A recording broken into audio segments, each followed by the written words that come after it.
Photoshop'un ən maraqlı, ən çətin gələn eyni zamanda, amma hər bir dizaynerin az qala hər gün istifadə edəcəyi bir mövzuya gəlib çatdıq. Layer mask. Clipping maskla qarışdırmayaq. Oxşar cəhətləri olsa da tamam fərqli mövzulardır. Çətin olsa da qorxmayın, əsla qorxmayın və əminəm ki, 2 dərsdən sonra Photoshopda layer mask, onun məntiqi və iş prinsipini tamamilə anlamış olacaqsınız, başa düşəcəksiniz və gündəlik işinizə tətbiq edəcəksiniz. Ta ki, bizim elə bir maşınımız var, hələ ki layer mask istifadə etmədən. Sadəcə bu maşını select eləyək, sonra onu fondan ayıraq və hansısa bir posterdə bunu tətbiq eləməyə, dizaynda istifadə eləməyə çalışaq. İşimiz sürətli olsun deyə götürək, nəyi götürək? Yəqin ki, favoritimiz olan Object Selection Tool. Tamam. Götürək aləti və əhatələyək maşınımızı. İlk baxışdan hər şey qaydasındadır. Kopyalayaq bunu, Ctrl+C. Yeni fayl yaradaq. Tutaq ki, əgər bunu bir kvadrat ya bir bəlkə A4 nisbətlərdə, A nisbətlərində, yəni A4 olsun da, bir kağız poster layoutunda yerləşdirmək istəyiriksə, ataq bura.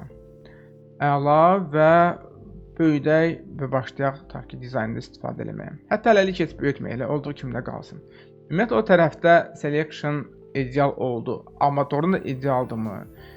Burada hansısa bir problemlər varmı? Bunu təbii ki, yaxınlaşdırmadan bilə bilmərik. Ümumi olaraq hər şey qaydasında görünür. Ağ fonda ağ detallar görünməyəcəyinə görə hələlik gəlin rəngi dəyişək. Elə qoy qara olsun və qaraya, amma burada maşının detallarının bəzi hissələri də qaradır. Ona görə tamam nəsə fərqli bir rəng verək. Nə rəng verək olsun, tutaq ki, sarı rəng, bəli. Və bundan sonra məlum olur ki, hə, o tərəfdə günahsız görünən selection səndimə bir o qədər də məsum deyilmiş. Bizim səhv eləmirəmsə güzgünün, güzgü burada tamdır, amma sol tərəfdə isə güzgünün bir hissəsi kəsilib. Əlavə olaraq yuxarı hissədə şəkildə kontrast çox deyildi. Kontrast dediyimiz, yəni ki, fondan maşının bu hissələrindəki rəng fərqi kəskin deyildi. Ona görə Photoshop buradakı hissəni, bu hissəni bir o qədər də ideal selection eləməyib, seçməyib. Digər hissələrdə də az da olsa problemlər var, amma ən azından yuxarıdakı kimi dəhşətli deyil. Yaxşı, biz bu hissəni bərpa eləmək istəyirik. Burada itmiş hissələri geri qaytarmaq istəyirik. O zaman necə eləməliyik? Məcburuq yəqin ki, təzədən geriyə qayıdaq, yaxınlaşdıraq, baxaq görək problemlər harda idi. Məsəl üçün, indi bilirik ki, burada problem var. Hətta indi məlum oldu ki, güzgün burada aşağılarını da biz götürə bilməmişik. Yəni, bu bizi üçün işi çətinləşdirir bu halda. Biz əgər sadəcə selection eləyib delete eləməklə, Ctrl+X eləməklə, kəsməklə fondan ayırırıqsa obyekti, biz buna deyirik destruktiv metod, yəni dağıdıcı metod. Biz faylın orijinalına müdaxilə elədik, kəsdik, ancaq maşının bu şəklin, daha doğrusu fotonun orta hissəsi qaldı, digər hissələr isə getdi. Biz bunu buradan fikir versəz, layer'ın thumbnail'ında da görürük. Kənar hissələr yoxdur. Amma Photoshop bizə imkan verir ki, biz bu şəkildə select eləyəndən sonra faylı silməyək, daha doğrusu fonu silməyək. Fonu silmədən biz onu sadəcə gizlədə bilərik. Eyni təxminən clipping maskda olduğu kimi. Əgər bir selection varsa əlimizin altında, layer seçilidir, o zaman layer pəncərəsində aşağıda layer mask ikonkasının üzərində tıklamaq kifayət eləyəcək. Layer mask ikonkasına tıkladıqdan sonra eyni sanki fonu silmişik, eyni həmin effekti verir. Yenə də həmin təbii ki problemlər burada da var, amma fərqi nədir bunun? Fərqi ondadır ki, biz artıq rahatlıqla problemli hissələri bərpa eləyə bilərik. Çünki baxın, buradakı layer'ın ölçülərini, thumbnail'ın ölçülərini biz böyüdə bilərik. Yaxşı görəsiniz, gəlin bunun üzərində sağ düyməni basın. Thumbnail'ları medium, hətta bəlkə large eləyə, daha böyük ölçüdə rahat görə bilərsiniz. Şəklimiz var, tamam. Və yanında ilk dəfə gördüyümüz yeni bir şey gəldi. Əslində biz bunu daha əvvəl Solid Color'da da görmüşdük. Yəni biz bir təmiz rəng əlavə edirdik. Yanında ağ belə bir əlavə bir thumbnail gəlirdi. Bu belə maskdır, maskalamaqdır. Biz sadəcə gizlətmişik, silməmişik əvvəlkindən fərqli olaraq. O destruktiv metod idisə, bu non-destruktivdir. Yəni bu dağıdıcı metod deyil. Fotonun orijinalını, daha doğrusu piksellərini qoruyub saxlayır. Yəni mən bu hissəni bərpa eləmək istəyirəmsə, rahatlıqla maska müdaxilə eləməklə həmin o pikselləri geri qaytara bilərəm. Necə işləyir? Ümumiyyətlə maskın məntiqi bu. Ağ-qara əsasında işləyir. Bizdə bir şəklin yanına əlavə olunmuş maskda hansı hissələr ağ olacaqsa, həmin hissələri biz görürük. qara olan hissələri isə görmürük. Yəni qara zülmətdir, gizlədir, ağ işıqdır, göstərir. Məntiq budur. Bizim burada sol tərəfdə güzgümüzün sol tərəfi, sol hissəsi yoxdur. Yəni həmin hissə, bu necə olduğunu birazdan göstərəcəm. Əslində hotkeydən də gördünüz. Altla bir yerdə maskın üzərində tıklayanda biz birbaşa həmin o maskın özünü görə bilirik. Baxın, yəni ağ rəngdə bura rəngləndiyinə görə biz o hissələri görürük. Bu hissələr qara olduğuna görə həmin güzgünün sol tərəfini görmürük. Həmin məntiqlə mən maskı seçmişəm. Diqqətli olun, şəkli yox, məhz maskı seçməyə lazımdır. Maskı seçmişəm. Götürərəm braşı, adi fırçanı və kvadrat mötərizələrlə, sol kvadrat mötərizə ilə braşın ölçüsünü balacalaşdırdım.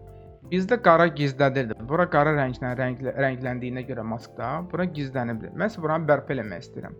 Ona görə ağ rəngi götürürəm. Layer maskın özünü götürürəm, layeri yox. Braşı götürmüşəm. Opacity, yəni şəffaflıq 100%-dir və mən bu hissədə gəzdirirəm. Avtomatik nə baş verir? Həmin gizlənmiş hissələr artıq görünməyə başladı. Eyni qaydada digər hissələrdə də problemlər varsa onun üzərinə gedirik və təsadüfən silinmiş, indiki halda isə gizlənmiş hissələr bərpa olunur. Təbii ki, biz səhv eləyib lazımsız hissələri də bərpa eləyə bilirik. Yəni bu hissə mənə lazım deyil. Buranı mən təzədən gizlətmək istəyirəm. O zaman nə edirik? Bizdə gizlədən qara rəngdir. X-i basıram ki, foreground və background, ön plan və arxa plan rənglər yerini dəyişsin. Qara rəng öndədir, brush yenə aktivdir, layer mask aktivdir və başlayaq və opacity 100%-dir, buna diqqətli olaq və başlayıram hansı hissələri gizlətmək istəyirəmsə onun üzərində gedirəm. Həmin hissələr də gizlənir. Bizdə maşının yuxarısında səhv eləmirəmsə problemli zonalar var idi, bəli. Məsələn, mən buranı ya göstərmək, ya da ki, bəzi o silinmiş hissələri bərpa eləmək istəyirəm. Gəlin, X-i basaq, ağ rəng önə çıxsın və hansı hissələri ki, bərpa eləmək istəyirəm, rahatlıqla onun üzərinə gedib bərpa eləyə bilərəm. Artıq hissə çıxdı, X-i bastım, bu dəfə də buranın üzərindən gedib eyni qaydada lazım olmayan hissələri yığışdıra bilərəm. Bu şəkildə biz istənilən qədər lazım olmayan hissələri X-i basaq, bu dəfə də buranı bərpa eləyək.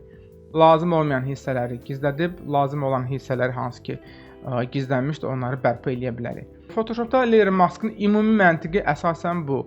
Yəni sadəcə gizlətməklə məşğuldur, silmir, non-destructive metodu, dağıdıcı metod deyil və fotodakı piksel informasiyanı qoruyub saxlaya bilir. Biz ilk olaraq bir selection eləmişdik və selection əsasında mask yaratmışdıq. Bu nə deməkdir? Gəlin bir daha xatırlayaq. Silək bunu hələlik. Yəni yeri gəlmişkən maskdan xilas olmaq istəyirsə, sadəcə maskı tutub zibil qabının üzərinə atmaq kifayət edir ki, belə bir pəncərə açılsın. Delete eləyirsiniz və mask gedir. Biz yadınızdadırsa, xatırlayırsınızsa daha doğrusu, birinci selection eləmişdik və var olan selectiondan sonra mask əlavə eləmişdik. Bu ardıcıllıq şərt deyil. Kontrol deyilək. Biz elə birbaşa yeni bir mask əlavə eləyə bilərik. O zaman mask ağ rəngdə olacaq. Ağ bizə göstərir. Görürsünüz, hər yer ağdır. Biz fotoda hər yeri görürük. Amma mən məsəl üçün maskı aktiv eləyim, brush'ı götürüm, X-i basım ki, rənglərin yeri dəyişsin, sağ düyməni basım, brush'ın ölçüsünü böldüm, hardness-ı da 0 eləyim. Bütün bunlardan sonra indi qara rəngdir, doğru. Və buralarda gəzişməyə başlasam, nə baş verəcək? Qara rəngdən yuxarını gizlədirəm. X-i basıram, ağ rəng və burada da görürsünüz ki, qara olan yerləri biz görmürük. Və eyni qaydada buranı bərpa eləyirəm. Ağ-qara, tamamilə ağ-qara üzərində sehrli rənglərlə, gizlədən və göstərən rənglərlə idarə olunan bir prosesdir. Layer maskın ümumi məntiqi bu, mövzu biraz geniş və bir az da mahiyyəti çətin anlaşılan bir mövzu olduğu üçün ilk dərsdə sadəcə bununla kifayətlənirik. Son olaraq bir dənə onu qeyd edeyim ki, biz əgər mask vermişiksə, yəni maskı biraz daha səliqəli eləyək, belə çirkli olmasın. Götürək yenə elə Object Selection-ı və mask əlavə eləyək. Bir mask verilibsə, biz o maskı müvəqqəti söndürə bilərik. Bayaq mənim etdiyim kimi, Shift-i basıb saxlayıb layer maskın üstündə tıklayanda o gizlənir, yəni biz şəklin orijinalını görürük və təzədən bir dəfə də tıklayanda biz artıq maskalanmış görüntünü görürük. Eyni qaydada sağ düyməni basıb Disable Layer Mask eləyə bilərik, sağ düymə basıb Enable Layer Mask eləyə bilərik. Başqa bizim nəyimiz var? Məsələn, Delete artıq bayaqları tanış olduq, biz götürüb silə bilərik. Eyni qaydada sağ düymə Delete Layer Mask ya da Layer Mask seçilidirsə, klaviaturada Delete basa bilərik. Və ən nəhayət apply eləyə bilərik, tətbiq eləyə bilərik. Yəni əgər siz masklamaqla bağlı işi tamamladısa və sizə artıq o fon lazım deyilsə ki, görürsüz bəzən o bizə mane olmağa başlayacaq. Əlavə piksel informasiyasını faylda saxlamaq istəmirsinizsə, o zaman maskı tətbiq eləyə bilərik ki, bəli, bax bu görüntü, bu kəsilmiş maşın məni qane eləyir. Fon artıq mənə lazım deyil, maskdan da xilas olmaq istəyirəm. Buranı daha təmiz saxlamaq üçün sağ düymə Apply Layer Mask, Automatic Masking tətbiq olundu və bundan sonra ancaq Ctrl-Z-lə, macOS-də Command-Z-lə geri qaytarmaqdan başqa bir çarəmiz olmayacaq. Əks halda, yəni bizim görürsüz, 10 pikselimiz, informasiyamız itdi və görüntü, piksellər ancaq hal-hazırda maşından ibarətdir. Bunu bir dizayn prosesində bir daha tətbiq edib və əlavə texnikaları da bunun üzərinə gəlib növbəti dərsdə mask mövzusunu təkmilləşdirək. Növbəti dərsdə görüşərik.